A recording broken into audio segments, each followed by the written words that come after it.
privatization is everything for Russia. Privatization has completely changed the structure of the society, the structure of Russian economy. It's absolutely necessary precondition for a market economy. So without privatization, we just couldn't build anything what we have built. I'm not sure that it was possible to do it better or much better. I also think that there were certain mistakes. For example, it's the famous loan for shares scheme, which was implemented by Mr. Chubais. I guess was a very serious mistake. But in the same time, I don't think that you can make it absolutely fair. You couldn't satisfy everybody in privatization process. So I would agree that definitely it could be done better, but it was done how it was done. I guess it was a huge mistake. I wouldn't say the crime, because if you say the crime, then you accuse Mr. Chubais in the criminal affair. I think it was not a crime, because he was not bribed, he was not corrupted himself. He's absolutely honest gentleman. But at the same time, it was a huge mistake. The basic idea was just that the regime needs the support of big business, and big business does not exist.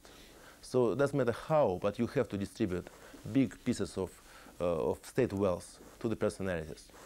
And they made just biased personal decisions to whom to give what, and they did it. And I think it was, well, you always have some sort of a limit. That's very difficult to compare fairness and efficiency. But in that exactly case, it was so unfair. And in the end of the day, it was very inefficient because they couldn't make a proper choice.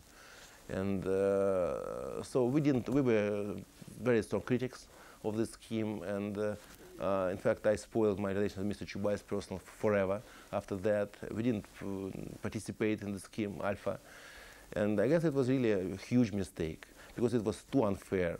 And in all other privatization cases, at least there was some sort of a competition.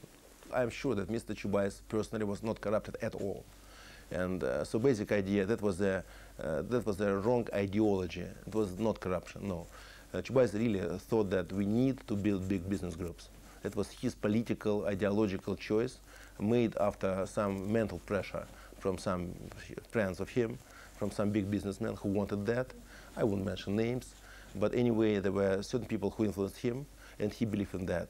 Personally, he was absolutely clean.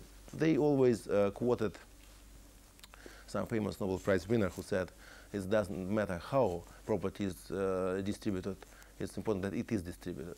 So it has to be in private hands. I guess it's a little bit exaggeration. You still have to have some considerations about fairness.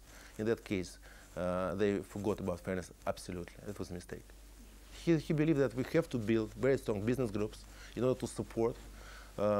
First of all, he believed that these people who already built something, they need special support because they are the most efficient.